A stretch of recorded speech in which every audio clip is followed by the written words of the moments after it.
ओम श्री परमात्मने नमः। ओम श्री गुरुभ्यो नमः। ओम श्री ऋषिभ्यो नमः। ओम असतो मा सद्गमय तमसो मा ज्योतिर्गमय मृत्योर्मामृतंगमय। शांति शांति शांति। सर्वेभ्यो नमः। देववाणी संस्कृतम यूट्यूब चलदृश्यम प्रति भवतां भवतीनां च हार्दं स्वागतम। मित्रों, व्याकरण महाभाष्यम की लाइव कक्षा संख्या 36 को आज हम पढ़ेंगे 36 को। 35 कक्षाओं को हमने पढ़ लिया है, आज 36वीं कक्षा को पढ़ेंगे। चलिएगा।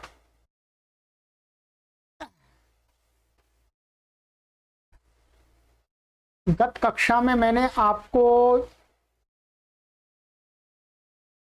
पढ़ा दिया था, यहां तक पढ़ाया था मैंने आपको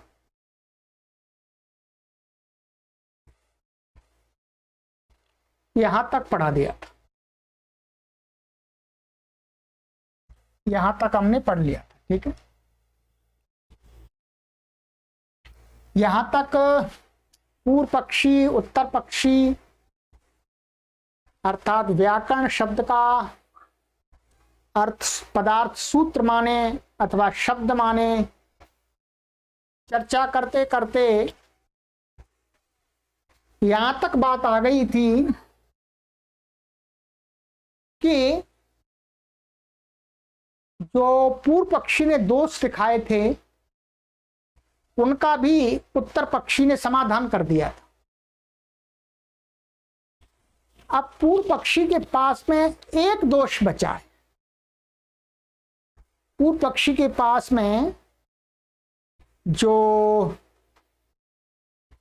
व्याकरण का अर्थ शब्द मानते हैं, ठीक है, तो एक दोष बच रहा है, उसको आज वो कह रहा है। ये यहां तक तो हमने पूरी पिछली कक्षा में चर्चा कर ली है, दोबारा दोहराने की कोई आवश्यकता नहीं है। अब जो पूर्व पक्षी है वो कहता है कि अयम तरहि दोषः। माना आपने हमारे सभी प्रश्नों का उत्तर दे दिया, शंकाओं का निराकरण कर दिया, आप सूत्र मान रहे हैं तो भी कह रहे हैं ठीक है, और शब्द कह रहे हैं तो भी आपने ठीक ठहरा दिया, परंतु एक दोष बच रहा है आपका, भवे प्रोक्तादयश्च तद्धिताः। माने भव अर्थ में तद्धित उत्पन्न नहीं हो पाएगा। यदि आप व्याकरण शब्द का पदार्थ, व्याकरण शब्द का जो पदार्थ है, यदि आप उसको शब्द मान लेंगे तो ये भव अर्थ में और प्रोक्तादि तद्धित प्रत्ययों की उत्पत्ति नहीं हो पाएगी। ठीक है, यदि आप ऐसा कहते हैं अयं तर्हि दोषः भवे प्रोक्तादय तद्धिताः, तो एवं तर्हि, ये एक दोष बच रहा है, तो इसके लिए कहते हैं अयम एवं तर्हि। फिर हम ऐसा कहते हैं, अब ये समाधान पक्ष में आ रहा वार्तिक। एवं तर्हि लक्ष्य लक्षणे व्याकरणम। ये आचार्य कात्यायन ने ऐसा बनाया है, व्याकरण का लक्षण ना तो सूत्र को अकेले को माना है और ना शब्द को माना है। शब्द माने उदाहरण सिद्धियां जो होती हैं, का कि लक्ष्य और लक्षण माने शब्द और सूत्र दोनों का नाम व्याकरण रखना चाहिए, ऐसा जानना चाहिए। ठीक है, तो अब आइएगा आप महर्षि पतंजलि जी। अब ये वास्तव में इसका रियल समाधान है, वास्तविक समाधान है। व्याकरण का जो अर्थ होता है, पदार्थ होता है, वो लक्ष्य और लक्षण होता है, शब्द और सूत्र। लक्ष्यम च लक्षणम चैतत् समुदितम व्याकरणम भवति। माने लक्ष्यम, लक्ष्य और लक्षण, ये पूरा समुदाय मिलकर के व्याकरण होता है। व्याकरण नाम इनका है। आप शंका कर रहे हैं किम पुनर्लक्ष्यम किम वा लक्षणम। भाई ये लक्ष्य क्या शब्द है, लक्षण क्या शब्द है, यही पता नहीं हमें। तो कहते हैं शब्दो लक्ष्य, शब्द तो लक्ष्य है। लक्ष्य का अर्थ है शब्द, माने व्याकरण के द्वारा हम जिन शब्दों की सिद्धि करते हैं वो शब्द क्या है, लक्ष्य होते हैं। सूत्रम लक्षणम, सूत्र क्या है, लक्षण। जो महर्षि पाणिनि के जो सूत्र है अष्टाध्यायी आदि के, वो लक्षण है। कहता है पूर्व की एवं अप्ययम दोषः। यदि आप ऐसा मानेंगे लक्ष्य का अर्थ शब्द है और लक्षण का अर्थ सूत्र है और इन दोनों का नाम व्याकरण है, तो इस प्रकार से भी यह दोष उत्पन्न होता है। समुदाये व्याकरण शब्द प्रवृत्तो अवयवे नोपपद्यते। कहते हैं समुदाय में मैंने लक्ष्य और लक्षण के लिए प्रवृत्त हुआ जो व्याकरण शब्द है वो किसी एक समुदाय के अवयव के लिए प्रयोग नहीं हो सकता। भाई दोनों का ही नाम व्याकरण है, केवल शब्द का भी, लक्ष्य का भी नहीं कह सकते आप नाम। लक्ष्य को व्याकरण शब्द से दोनों को कहा जाएगा ना, लक्षण को कह सकते। अवयव में कैसे प्रवृत्ति करेंगे। सूत्राणि चाप्यधीयान इष्यते वैयाकरणः इति। माने और सूत्रों को भी अधीयानः पढ़ते हुए, माने पढ़ते हुए, पढ़ने वाला व्यक्ति मैं सूत्रों को ही रट रहा है, स्मरण कर रहा है, उसके लिए भी क्या शब्द प्रयोग होता है, वैयाकरण। वो तो शब्दों के बारे में भी सीख नहीं रहा, ना जानता है, प्रकृति प्रत्यय धातु प्रत्यय आगम आदि उनके बारे में कुछ भी नहीं पता। केवल अभी आरंभ में ही अष्टाध्यायी का स्मरण कर रहा है। जब गुरुकुल में जाते हैं तो गुरुजी बोलते हैं कि भाई लो ये अष्टाध्यायी। कहाँ है अष्टाध्यायी, अष्टाध्यायी भी आपको दिखा देते हैं, क्योंकि जब आप महाभाष्य पढ़ रहे हैं तो अष्टाध्यायी का तो आपको ज्ञान होना ही चाहिए। ये है, जब वो गुरुकुल में पढ़ने के लिए जाते हैं कोई भी पाठक और कहते हैं गुरुजी व्याकरण पढ़ना है, तो गुरुजी कहते हैं लो पकड़ो अष्टाध्यायी, इसको याद करो। इसमें महर्षि पाणिनि ने लगभग 4000 सूत्र बनाए, उनको पहले कंठस्थ करके सुनाओ। व्याकरण पढ़ने की पहली सीढ़ी, पहली कसौटी ये है, पहली शर्त। गुरुजी अष्टाध्यायी दे देते हैं, तो जो भी छात्र होते हैं, पाठक होते हैं, वो अष्टाध्यायी को आरंभ कर देते हैं। बोलते हैं गुरुजी अष्टाध्यायी मैं तो इसका उच्चारण भी नहीं जानता हूं। तो गुरुजी उच्चारण करके दिखाते हैं कि लो बोलो, अथा शब्दानुशासनम प्रत्याहार सूत्राणि आई उण रिल रिक ए ओंग आई औच हाय वरट लण न्यमांगाणनम झा भान्य घाढ़ा धश जा बा गाढ़ा दश खा फा छा ठा था चा टा ताओ कपाया श श शर हल इति प्रत्याहार सूत्राणि। अथ प्रथमोऽध्यायः प्रथमः पादः वृद्धिरादैच आदें गुणः एको गुण वृद्धि न धातु लोप आर्ध धातु के तिङति च विधि वेबीटाम हलोनंतराः संयोगः मुखनासिका वचनोनुनासिकः तुल्यस्य प्रयत्नं सवर्णम् नाज्झलौ ईदूदे द्विवचनं प्रगृह्यम् अदसोमात् शे निपात एका जनां ओत् सम्बुद्धौ शाकल्यश्येता वनार्षे उञ ईदूतौ च सप्तम्यर्थे दाधा घ्वदाप् आद्यन्तवदेकस्मिन् तरप्तमपौघः बहुगणवतुड़ति संख्या। इस प्रकार से गुरुजी उच्चारण कराते हैं और छात्र उच्चारण लेता है, फिर चला जाता है, फिर अपने कमरे में जाकर के एकांत में जाकर के स्मरण करता है उनको बार बार। तो इस प्रकार से सूत्रों को पढ़ते समय भी छात्र को व्याकरण में वैयाकरण शब्द प्रयोग होता है? एक सूत्र है तदधीते तदवेदा, ये सूत्र है, ये चौथे अध्याय का है, ठीक है। तदधीते तदवेदा, जो व्याकरण के सूत्रों को पढ़ता है, सूत्रों को अथवा व्याकरण को पढ़ता है, उसको भी वैयाकरण कहते हैं। और उसको जो पढ़ लेता है, डिग्री पा लेता है, शास्त्रज्ञ बन जाता है, उसको भी वैयाकरण शब्द से पुकारा जाता है। दोनों को, माने पढ़ रहा है तो भी वैयाकरण, और जो पढ़ लिया है वो भी वैयाकरण।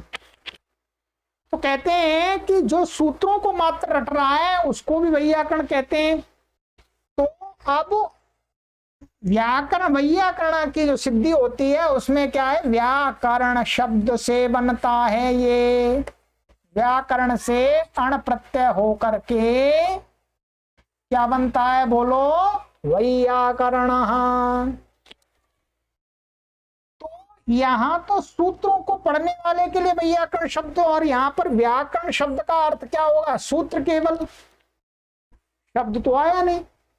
तो समुदाय को कहने वाला जो वही व्याकरण शब्द है वो अवयव सूत्र को कहने के लिए कैसे प्रयोग हो जाएगा, परंतु प्रयोग हो रहा है, वैयाकरण शब्द की सिद्धि हो रही है।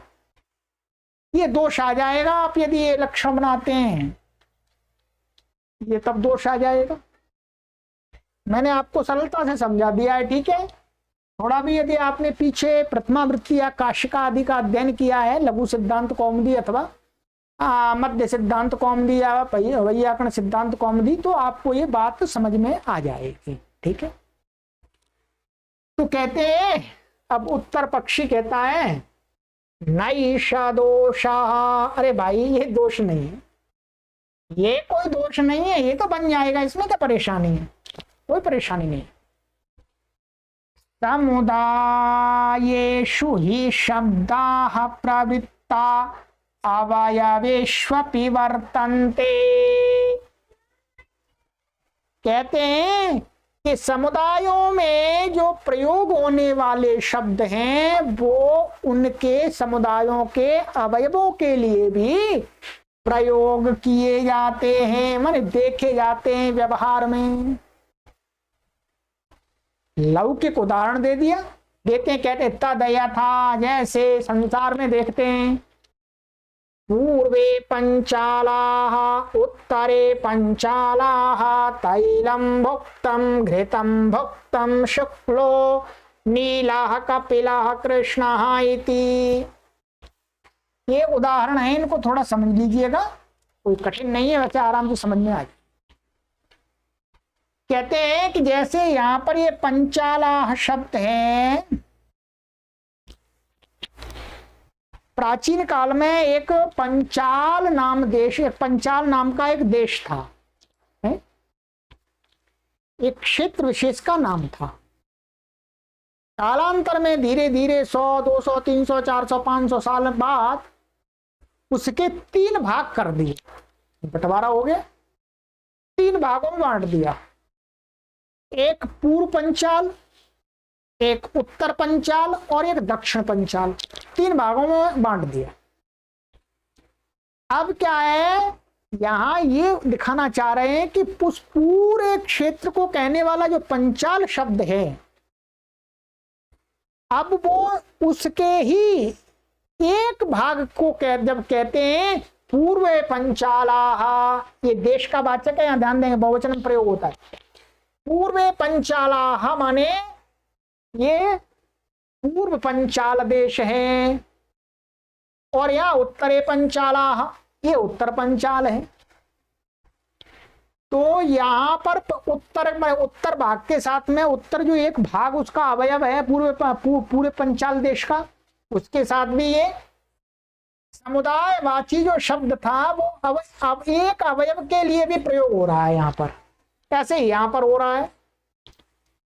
और तैलम भुक्तम घृतम भुक्तम, तैलम भुक्तम घृतम भुक्तम का अर्थ होता है, सीधा सीधा इसके 2 अर्थ हो सकते हैं भाई। तेल, एक मानिएगा एक बोतल है, 1 लीटर की बोतल है, उसमें तेल भरा हुआ है। उस तेल को हम लाए, हमने कहा तेल ले आए, अब उसमें से 1 चम्मच तेल को लेकर के सब्जी में छौंक लगा दिया। किसी ने पूछा छौंक किससे लगाया, उसने कहा तेल से लगाया। तो अब यहां पर क्या व्यवहार हो रहा है, जो 1 लीटर तेल जो पूरे समुदाय में बोतल का ना, बोतल में भरा हुआ पूरे तेल को कह रहे थे हम, अथवा आप ऐसा मान सकते हैं संसार में जितना भी तेल पदार्थ हैं, तो उसमें से हमने 1 चम्मच तेल से चम्मच से निकाल करके छौंक लगाया और कह रहे हैं तेल शब्द उसको भी कह रहे हैं, माने उस समूह में से थोड़ा सा तेल लेकर के हम प्रयोग कर रहे हैं और क्या कह रहे हैं, तेल। तो समूह को कहने वाला जो तेल शब्द है तैल, उसका हम उसके थोड़े से भाग के लिए भी प्रयोग कर रहे हैं। ऐसे ही घी के बारे में समझ लीजिएगा, इतना भी घी है भाई, आज मैंने घी से रोटी खाई, तो मैंने थोड़ा सा घी रोटी पर लगा करके खाया, घृत शब्द का प्रयोग कर रहे हैं।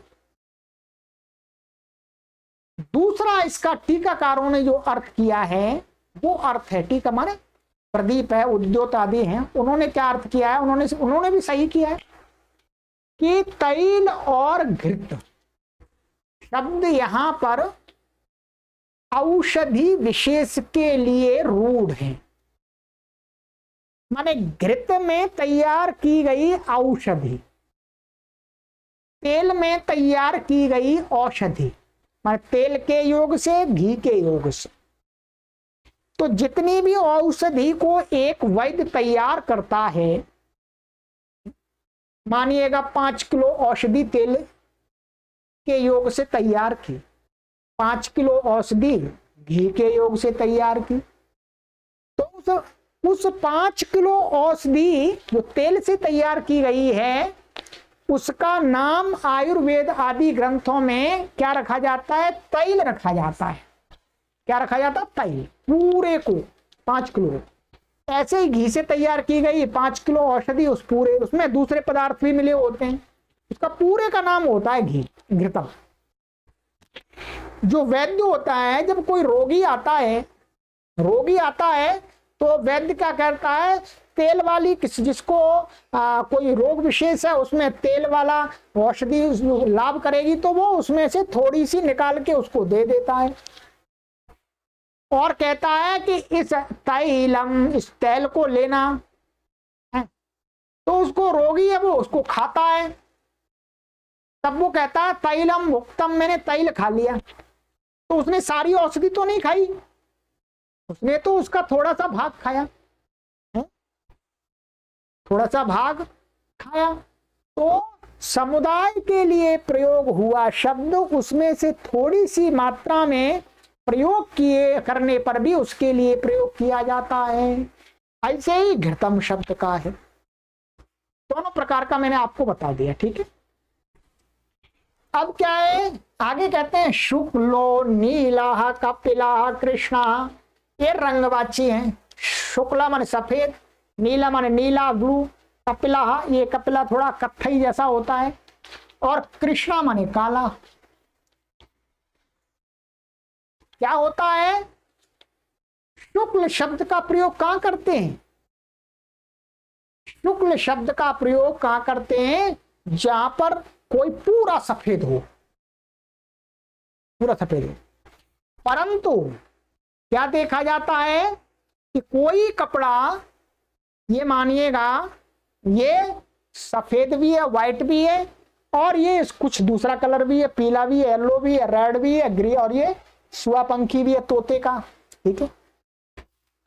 ये होने पर भी हम कहते हैं कि ये सफेद, श्वेतः शुक्लः शुक्लः, जबकि इसमें ये भी है, ये भी है।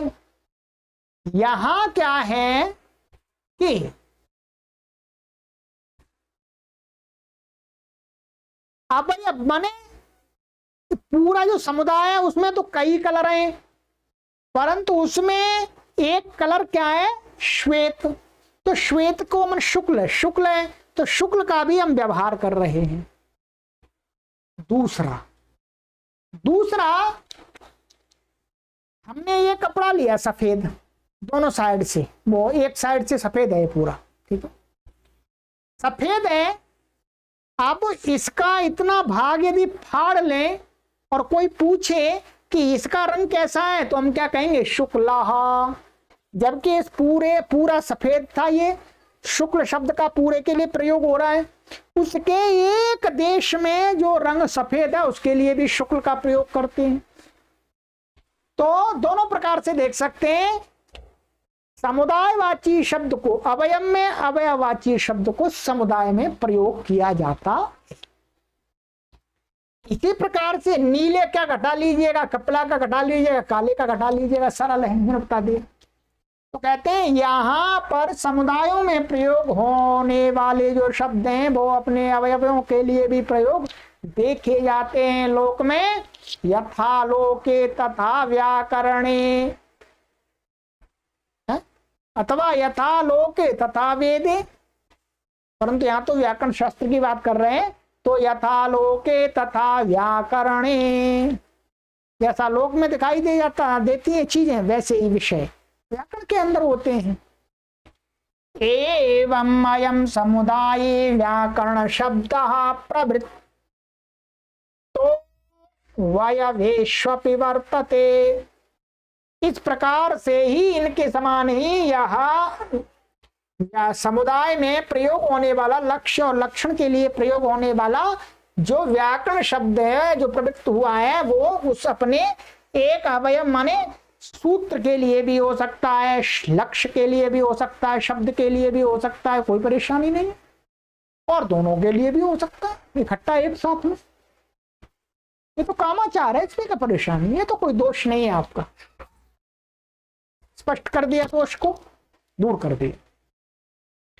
चलिएगा मित्रों,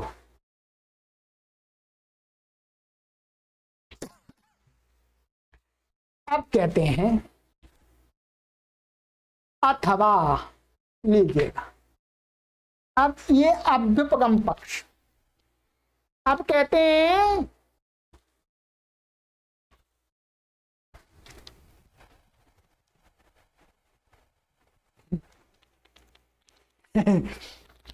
समाधान पक्षी, उत्तर पक्षी है। कहते हैं अथवा पुनरस्तु सूत्रम, चलो सूत्री मान लेते हैं।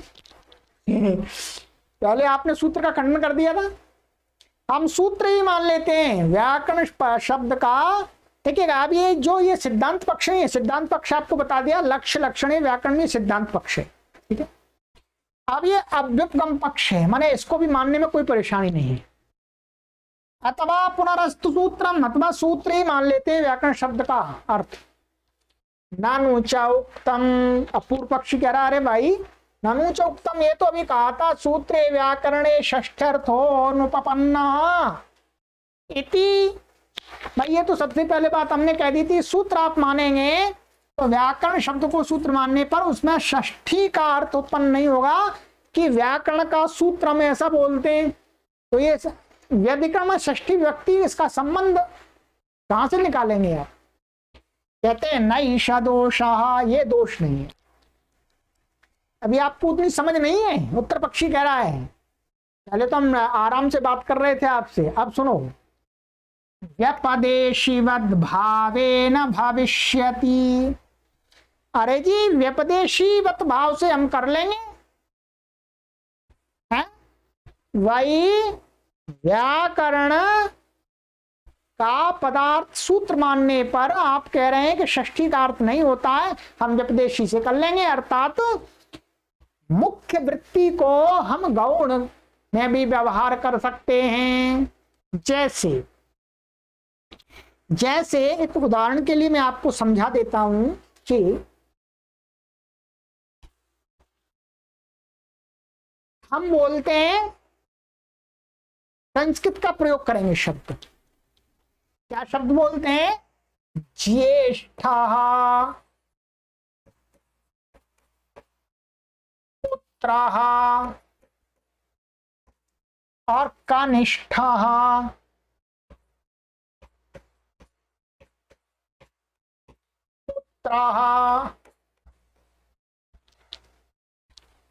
देखिए, ज्येष्ठ पुत्र कौन से को बोलते हैं?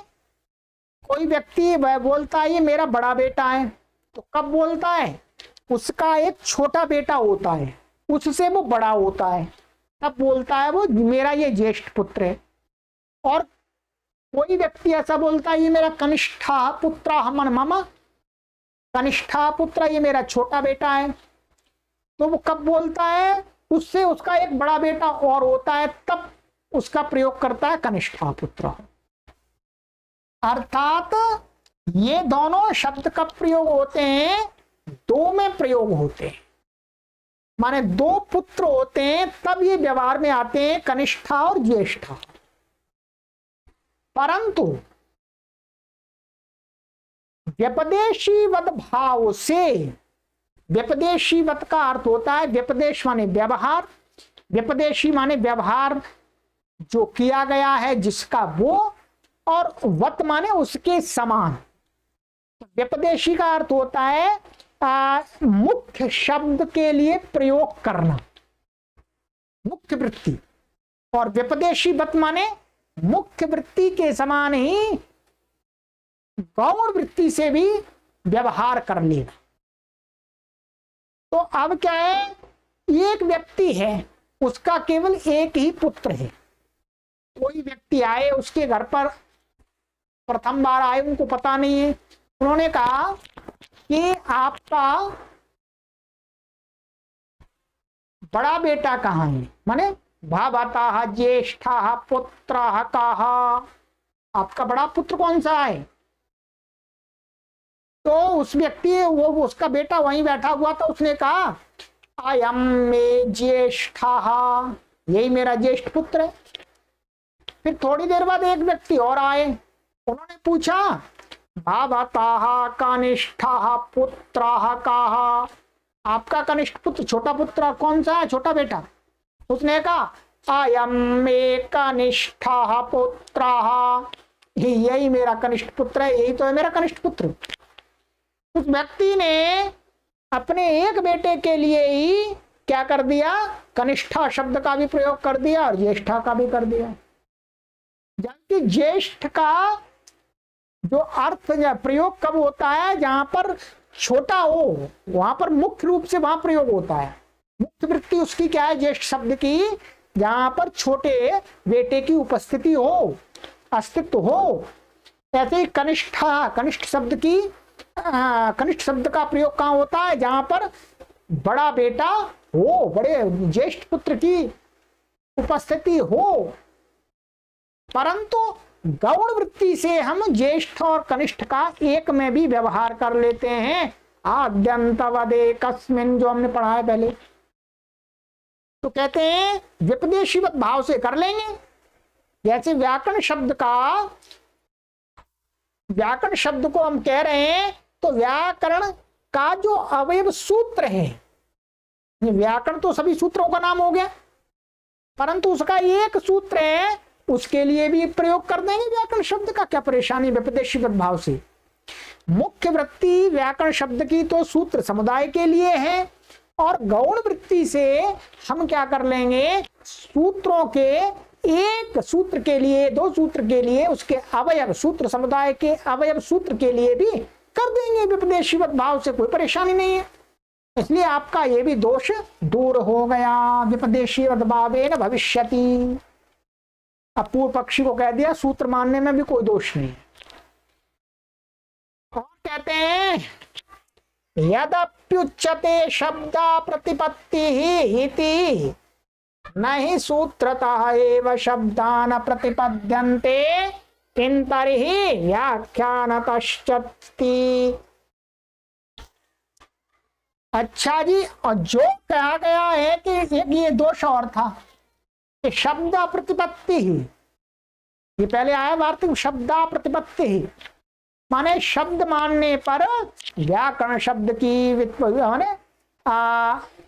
संबंध नहीं लगेगा, ज्ञान नहीं होगा, यही तो था शब्द अप्रतिपत्ति ही। यदि आप शब्द को मानेंगे, ये पूरा पहले का उठाया है, तो कहा नए सूत्रता एवं शब्दान प्रतिपद्यन्ते। यदि आप व्याकरण का अर्थ सूत्र मान लेंगे तो क्या है, शब्दों का ज्ञान नहीं होगा, क्योंकि सूत्रों से शब्दों की प्रतिपत्ति माने बोध नहीं होता, ये पहले बताया था। किंतर्हि किससे होता है, व्याख्यानतश्चैति। क्या व्याख्यान सूत्र और व्याख्यान से, दोनों से होता है।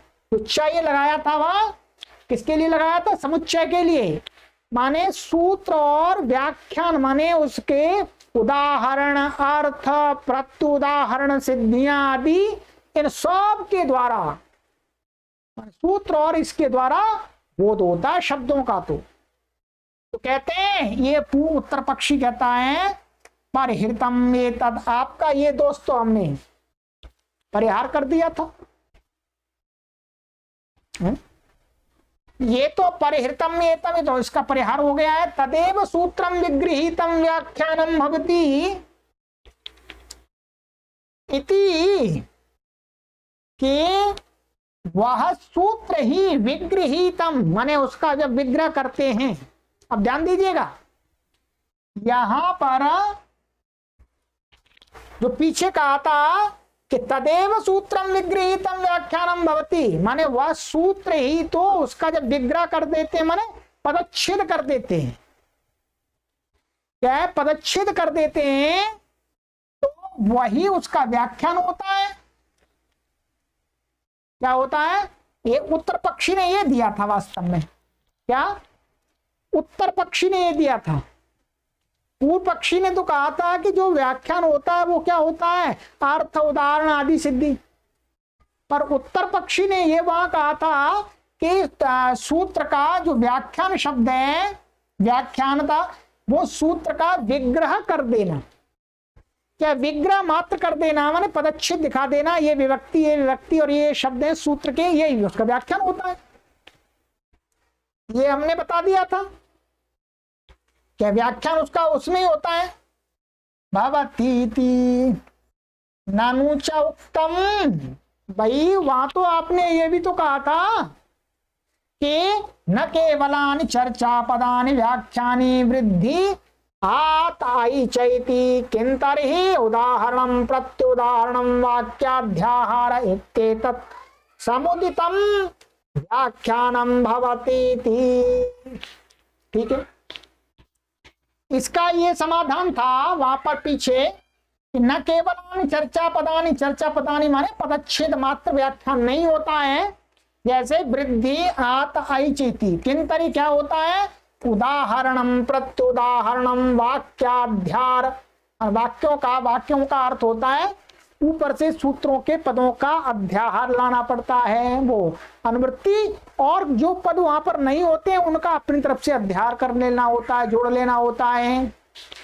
ये सब कुछ तो व्याख्यान होता है ये मिला करके, ठीक है। चर्चा पद नहीं होते हैं तो कहते हैं कि ये क्या है, ये यहां पर ये वाली जो प्रत्युदाहरण आती है ना, ये तो पूर्व पक्षी ने कहा था व्याख्यान की परिभाषा है, व्याख्यान की परिभाषा। और चर्चा पदानी ये तो वहां उत्तर पक्षी ने कहा था, उसमें दोष रह गया था, ठीक है, वहां दोष रह गया था, इसलिए उसने कहा ठीक है नहीं मान रहे हैं, सूत्र को नहीं मान रहे, ऐसे छोड़ दिया था। ध्यान समझना है। तो कहते हैं ये अब कहता है किंतरिहि, तो क्या ये है वास्तव में व्याख्यान, तो और सूत्र, दोनों सूत्र और व्याख्यान के द्वारा होता है, ये पूर्व पक्षी ने कहा था, केवल सूत्र से नहीं होता। तो अब ये सिद्धांत पक्ष में दिखा रहे हैं, उत्तर पक्षी कहता है अभिजानता एतद एवं भवति। ये बात क्या, ये बात है ये वाली चर्चा पदानी वाली कि सूत्र का जो व्याख्यान है, सूत्र का व्याख्यान, जो ये बात माने जो उसका एक सूत्र हो गया, उसका विग्रह हो गया, फिर उसके उदाहरण, प्रत्युदाहरण, अर्थ और वाक्याध्यार आदि ये सब क्या है, कहते हैं अभिजानता एतद एवं भवति। जो सूत्रों को नहीं जानता है, माने सूत्रों में जिसकी सूक्ष्म बुद्धि नहीं है, जिसकी सूक्ष्म बुद्धि नहीं है, उनके लिए क्या करना पड़ता है, उदाहरण देना पड़ता है, प्रत्युदाहरण देना पड़ता है, वाक्याध्यार करना पड़ता है, उसका अर्थ समझाना पड़ता है। ये तो अभिजानता एतद एवं भवति, जो जानते नहीं है, सूक्ष्म बुद्धि वाले नहीं है, उनके लिए है ये तो मित्रों, मंद बुद्धि वालों के लिए, जो आप कह रहे हैं जो व्याख्यान की परिभाषा। सूत्रता एव हि शब्दान प्रतिपद्यन्ते, तो सूत्र से ही शब्दों को जाना जाता है। ये कह रहे हैं कि भाई ये तो मंद बुद्धि वालों के लिए है, ये वाला जो आपने बात कहा है व्याख्यान की, वस्तुतः है तो सब कुछ सूत्र के अंदर ही है। सूक्ष्म बुद्धि वाला व्यक्ति तो सूत्र देखते ही पहचान लेता है कि सूत्र का अर्थ क्या है, उसको अर्थ उदाहरण सिद्धि की कोई मतलब नहीं होता। सूत्र देखते ही वृद्धिरादई, वो झट से समझ लेता है, माने आ आई औ की वृद्धि संज्ञा है, ये समझ लेता है, उसको कुछ नहीं करना पड़ता। सूक्ष्म बुद्धि वाले, हाँ मंद बुद्धि वाले लोग होते हैं, कम बुद्धि वाले लोग होते हैं, जिनकी क्षमता कम होती है, तो उनको समझाना पड़ता है जी, पहले उनको सूत्र बताना पड़ता है, फिर उसका पदच्छेद बताना पड़ता है, फिर समास बताना पड़ता है, फिर अर्थ बताना पड़ता है, फिर उदाहरण बताने पड़ते हैं, फिर सिद्धियां करनी पड़ती हैं, तब जाकर के समझ में आता है। और महामंद बुद्धि वाले लोगों को तब भी समझ में नहीं आता। परंतु जो सूक्ष्म मति वाले लोग होते हैं, सूक्ष्म बुद्धि वाले होते हैं, कुशाग्र बुद्धि वाले होते हैं, वो तो सूत्र से ही सब कुछ समझ लेते हैं। क्योंकि जो आप ये उदाहरण, प्रत्युदाहरण, वाक्याध्यार जो सारा करते हैं ना, ये सूत्र के अंदर ही है, बीज रूप में। तो इसलिए वस्तुतः सूत्र से ही शब्दों का बोध होता है। आतश्च सूत्रता एव, माने सो आतः, ये क्या है, निपात है एक। आतश्च निश्चित रूप से ही, 100% ही सूत्र से ही बोध होता है शब्दों का। यो ही उत्सूत्रम कतये नादो गृह्येत, ठीक है, ठीक है, कि जो निश्चित रूप से उत्सूत्रम कथयेत न अदः गृह्येत, माने जो सूत्र का, ध्यान दिए, जो सूत्र का अर्थ व्याकरण न मान करके, माने व्याकरण अथवा ऐसा व्याकरण शब्द का पदार्थ उत सूत्र माने सूत्र को न मान करके कथयेत कहे, न अदह गृह्येत उसकी बात को नहीं मानना चाहिए। जो कहता है कि सूत्र से शब्दों का बोध नहीं होता है, ये गलत कहता है, उसकी बात माननीय नहीं है, क्योंकि शब्दों का बोध सूत्रों से ही होता है। ये सिद्धांत क्लियर कर दिया मित्रों, ठीक है। यहां पर अंत में ये कहा कि मंदमति और सूक्ष्मति वाले लोगों में भेद करके, कि जो सूक्ष्मति वाले लोग होते हैं वो तो सूत्र को देख करके ही उसके सार को समझ जाते हैं, उसके कार्य को समझ जाते हैं, ठीक है। और जो मंदमति वाले लोग होते हैं, जैसा कि वर्तमान में कितनी ताकत से मैं लगा लगा के पढ़ा रहा हूं, फिर भी लोगों को कहां समझ में कम आता है ठीक है। तो कहते हैं, तो उनके लिए ये सारी चीजें हैं, व्याख्यान, अल्पाख्याध्यार, अर्थ, उदाहरण, सिद्धि, और निश्चित रूप से सूत्र, व्याकरण का अर्थ सूत्र ही है, ठीक है। तो ये क्या, ये भी अभ्युपगम पक्ष है, परंतु सही वास्तव में लक्ष्य लक्षण व्याकरण मानने में और इसमें कोई विरोध नहीं है आपस में, ठीक है। लक्ष्य लक्षण इस सूत्र का ही व्याख्यान है, सूत्र का ही विस्तार है। सूत्र कहने से उसमें लक्ष्य भी आ जाता है, लक्षण भी आ जाता है, शब्द भी आ जाता है, सूत्र भी आ जाते हैं, ठीक है। चलिएगा, तो ये आज की कक्षा थोड़ी बड़ी हुई है, कोई बात नहीं, हमने एक विषय को क्लियर कर लिया, तो ये पूरा क्लियर हो गया। अब आप हमेशा ये सिद्धांत को याद रखेंगे, क्या रखेंगे, कोई भी आपको पूछता है तो आप यही कहेंगे लक्ष्य लक्षणे व्याकरणम। और ये वाला जो पक्ष है, ये वाले ये जो दिखाए, ये क्या है, अभ्युपगम पक्ष, माने ये भी स्वीकार हम कर सकते हैं, अभ्युपगम माने स्वीकार्य, ये भी स्वीकार्य, इनमें भी कोई दोष नहीं है, पर सही सिद्धांत पक्ष का तो वही है, ठीक है। चलिएगा, अब आगे की कक्षा में बताएंगे अथ किमर्थो वर्णानाम उपदेशः। अब बात धीरे धीरे बढ़ रही है कि भाई महर्षि पाणिनि ने वर्णों का उपदेश क्यों किया है। देखते हैं आगे की कक्षा में कौन से वर्ण हैं, ठीक है। चलिए पढ़ते रहिएगा, प्रौढ़ व्याकरण की ये कक्षा है, ठीक है। सर्वेभ्यो नमः।